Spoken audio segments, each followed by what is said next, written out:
Hi, this is Pat with Hardwire Tackle coming to you from the Hardwire Tackle box.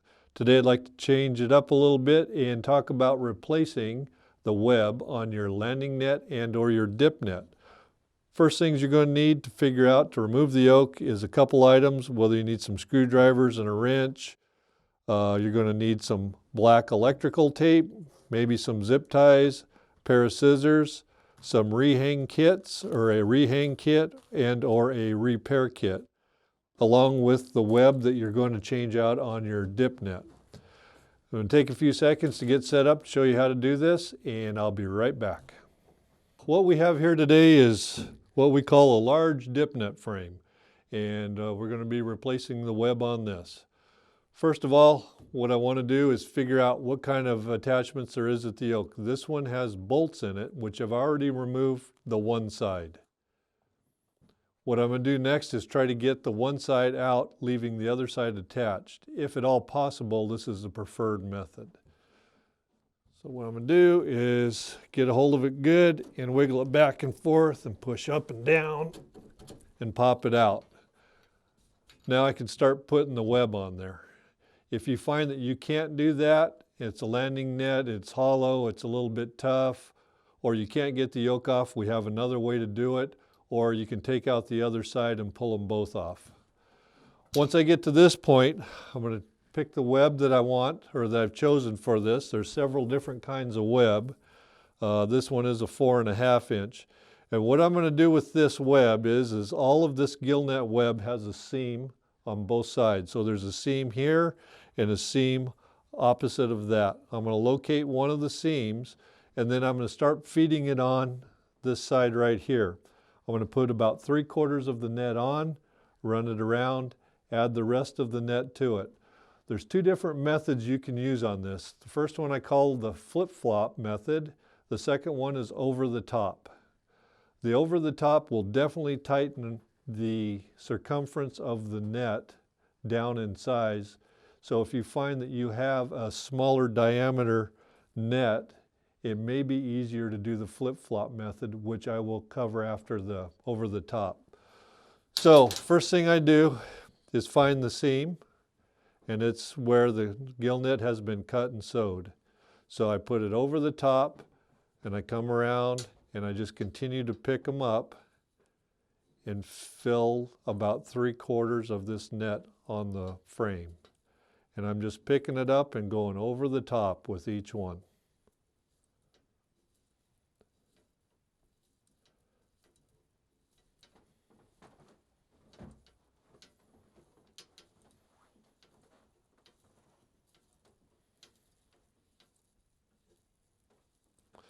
Now I've come to the seam on the other side. I'm going to continue on about halfways again.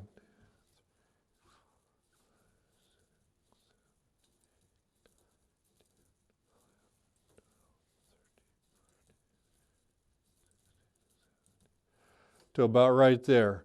Now what I want to do is take the net off my shoulder, put it through the hoop, and what I'm going to do is slide this around while holding where I started up here. I don't want it sliding past here because I've got to continue to fill the net on here. So I'm going to slide this around the frame, getting it as much on there and as spaced out as I can. Then I'm going to come back over here and continue to do it again. Same motion, over the top.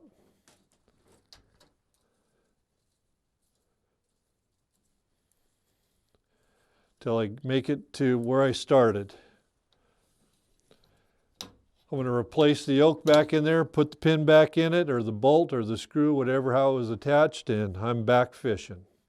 So now I'm going to take this off and show you the over-the-top method, or the flip-flop method, I'm sorry, that gives you a little more circumference on the web as you put it on. So if you find that you've tried to put this net on here, and it has got super, super tight on you, you don't think it's going to fit, by doing this method will give you some circumference on the outside of the web.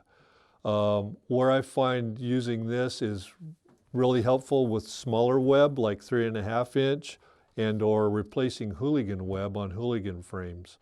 The flip-flop method seems to go on a whole lot easier than the over-the-top method. So basically I'm going to do the same thing. I'm going to find the seam in the gill net, and I'm going to start right here. Now instead of going around everyone and over the top, I'm going to go flipping it and flopping it back and forth as I put it on.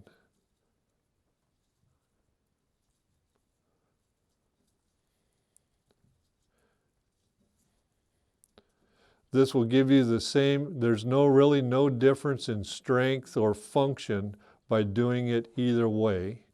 The only, like I said, the only thing different is you get a lot more circumference out of this net than you do by going the flip-flop method or the over-the-top method. So there's my seam. Now I'm going to go about 3/4 of the way.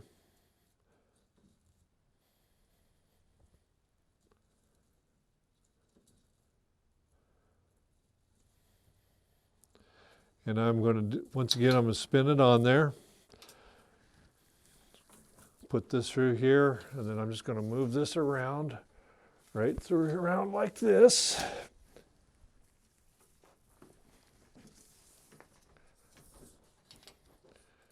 And then I'm going to finish off what I started.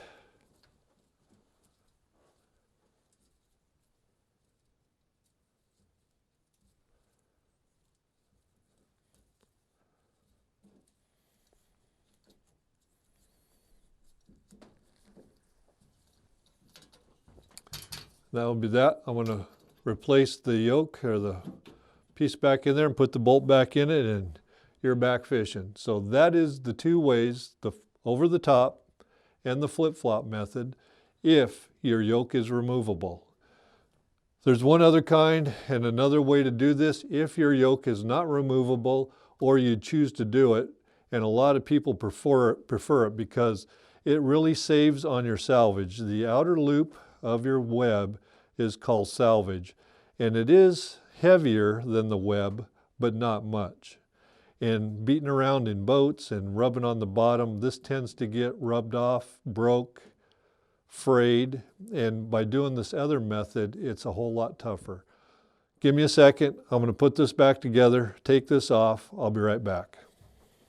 If you have a set of, or a yoke that you cannot remove, or you choose not to remove your yoke, this is another way of doing it. You can find these rehang kits on the website and some local retailers here in Anchorage.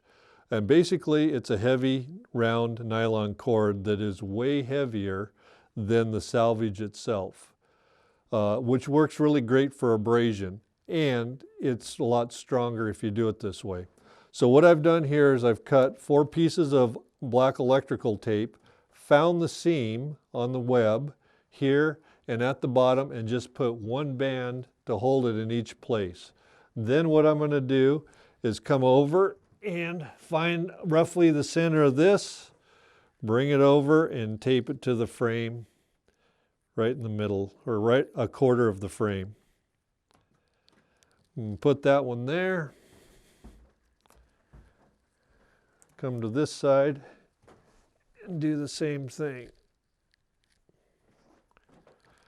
Oops.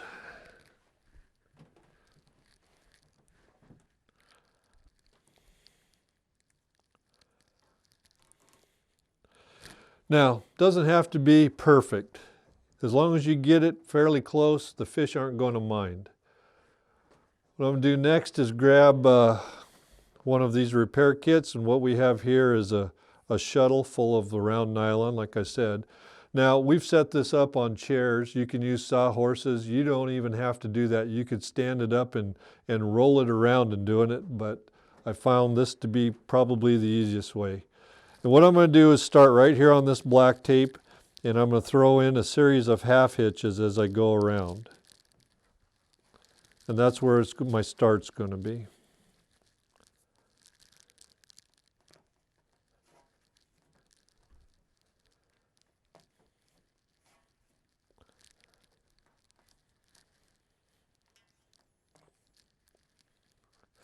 Now, once I have 4 or 5 of those, I'm simply going to lash this to the frame until I get around to one of my spots. And I like to put 3 or 4, maybe 5 half hitches at every corner or every quarter of the frame. In case something breaks, it won't totally come off the frame. So I'm just simply going to go around, pick the web up, and go around the frame.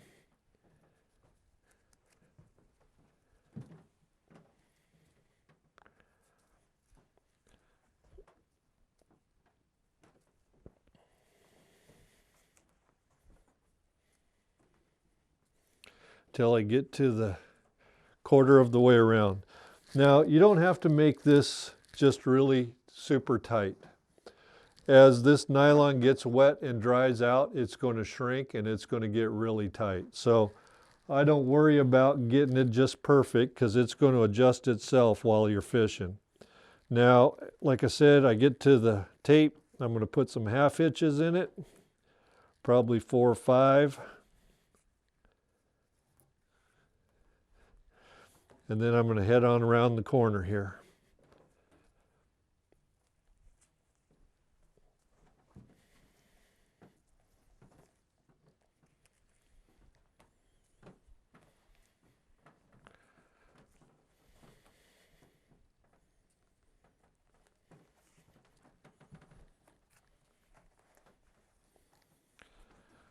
Now, once I get to, like I said, my tape, we're going to throw 4 or 5 half hitches in it.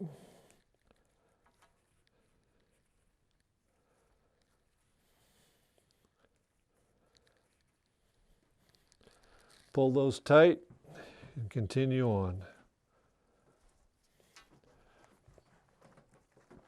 Now I'm only picking up 1 square of salvage at a time. I'm not going past the salvage, just the salvage.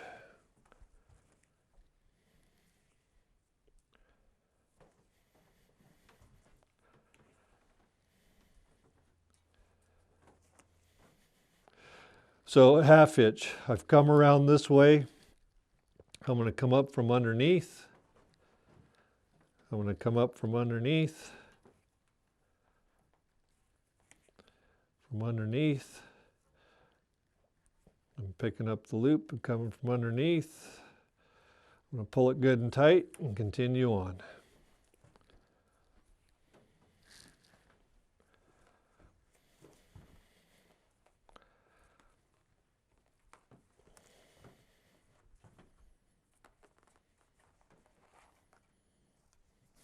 At this point, I'll probably take it off the chair and continue. Okay, I've reached the end, and once again, I'm going to put my half hitches in.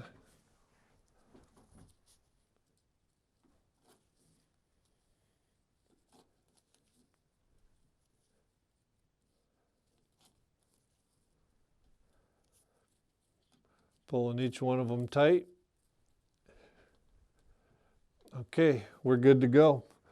Remove the rest of the shuttle from it, and you're back fishing. Now, like I said before, the beauty of this is this nylon is a lot heavier and stronger than what the salvage is. So if you're worried about abrasion, this is probably a better way to go. Or if you cannot remove the yoke, or if you find this is just easier than removing the yoke to begin with and putting it on this way. So that's your third option for replacing web on a dip net. Hey, thanks for watching. I'd like to hear if you have any comments, like and subscribe. Everything you found on here that I've talked about today, you can find on the website at hardwiretackle.com. Thanks for watching.